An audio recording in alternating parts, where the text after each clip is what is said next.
ভোটের আগে পোস্টার পড়ে, ভোটের আগে ব্যানার পড়ে, দেওয়াল লিখন হয়, ভোট টোট মিটে যাওয়ার পরেও পোস্টার যখন পড়ে তখন বুঝতে হবে যে এই পোস্টারের মাধ্যমে মানুষকে কিছু বার্তা দেওয়ার চেষ্টা চলছে, মানুষকে কিছু বোঝানোর চেষ্টা চলছে। যেমন পোস্টার পড়লো দুর্গাপুরের কাদরা পঞ্চায়েতে, সেখানে পঞ্চায়েতের প্রধান আর উপপ্রধান দুর্নীতিগ্রস্ত, দুর্নীতিতে জড়িত, এই অভিযোগ রয়েছে পোস্টারে। এর আগেও পঞ্চায়েত সদস্যরা বিক্ষোভ দেখিয়েছিলেন। দুর্গাপুরের খান্দারা পঞ্চায়েতে তৃণমূলের প্রধান আর উপপ্রধানের বিরুদ্ধে এবার পোস্টার পড়েছে, যেখানে দুর্নীতির অভিযোগ রয়েছে এই পোস্টারে।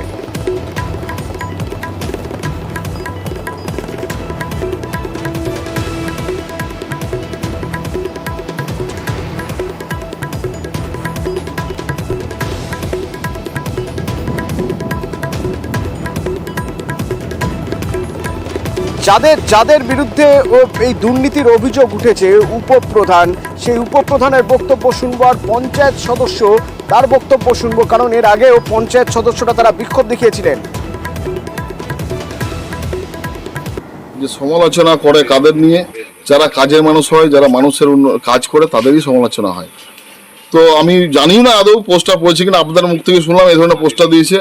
এগুলো সম্পূর্ণ বিরোধীদের চক্রান্ত। মমতা ব্যানার্জি সরকার ক্ষমতায় আসার পর থেকে এই পঞ্চায়েতে বছর যেদিন থেকে আমি দায়িত্ব নিয়েছি, উন্নয়নের ঝড় খান্দারা গ্রাম পঞ্চায়েতের প্রতিটা জায়গায় দেখতে পাবেন কিভাবে উন্নয়নের ঝড় উঠছে।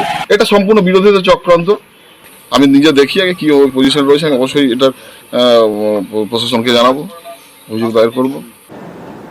উপপ্রধানকে সরানোর হয়েছিল, এটা আমাদের মধ্যে নিজেদের থাকতে পারে, কিন্তু দলকে কেউ কালিমালিপ্ত করবে এটা সম্পূর্ণ আমাদের নিজেদের একটা ছোট্ট ঝামেলার জন্য অন্য বিরোধীরা এর ফায়দা তুলছে, এই ঘোলা জলে মাছ ধরতে নেমেছে। তারা বিরোধীদের কাজ, এটা আমাদের কোনো তৃণমূল কংগ্রেসের কাজ নয়। আজকের এই যে ভিন্ন কাজ, যে বা যারাই পোস্টার টাঙিয়েছে তদন্ত করুক, এর বিরুদ্ধে আমরাও চাইছি শাস্তি। বিজেপির বিরুদ্ধে অভিযোগ যে কালিমালিপ্ত করার চেষ্টা চলছে, চক্রান্ত, ষড়যন্ত্র। আমার সহকর্মী অর্পণ আমার সঙ্গে সরাসরি রয়েছেন। অর্পণ, এই এলাকার পঞ্চায়েত প্রধান, উপপ্রধান তৃণমূলের, এখানে বিজেপির কতটা ভিত্তি রয়েছে যে বিজেপি এরকম একটা সংগঠিতভাবে প্রধান উপপ্রধানের গায়ে কালি ছেটানোর জন্য পোস্টার ফেলে যেতে পারবে? দেখো, এর আগেও কিন্তু এই যে উপপ্রধান এবং প্রধান তাদের বিরুদ্ধে কিন্তু সরব হয়েছেন এলাকার মানুষ এবং খোদ পঞ্চায়েতের সদস্য, তারাও কিন্তু বিক্ষোভ দেখিয়েছিলেন। এই চলতি মাসে এই দুবারের ঘটনা ঘটে গেছে, প্রায় এই পঞ্চায়েত অফিস ঘেরাও করে বিক্ষোভ। এরপর যেটা দেখা গেল, খান্দারা এলাকা জুড়ে চোর লেখা পোস্টার পঞ্চায়েত এবং উপপ্রধানের নামে।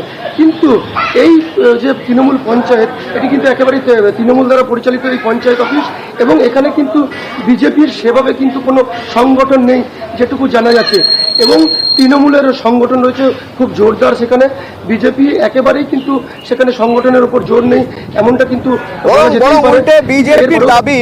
অর্পণ, বিজেপি দাবি করছে যেটা তৃণমূলের গোষ্ঠীদ্বন্দ্ব, যার জন্যই প্রধান উপপ্রধানের নামে পোস্টার পড়েছে। যেদিন থেকে উপপ্রধান নির্বাচন হয়েছে, প্রধান নির্বাচন হয়েছে, আপনারা দেখেছেন কিভাবে ওনাদের গোষ্ঠীদ্বন্দ্বের লড়াই ছিল। প্রথম দিনে ওনাদের মধ্যে দুই গোষ্ঠীর মধ্যে মারপিট ছিল। এটা কিছু নয়, শুধু পঞ্চায়েতে টাকা পয়সার ভাগ নিয়ে, ওখানকার কয়লা লোহা বালির ভাগ নিয়ে ওনাদের লড়াই। সেই লড়াইয়ের জন্যই ওনাদের এই উপপ্রধানের বিরুদ্ধে আজকের এই পোস্টার।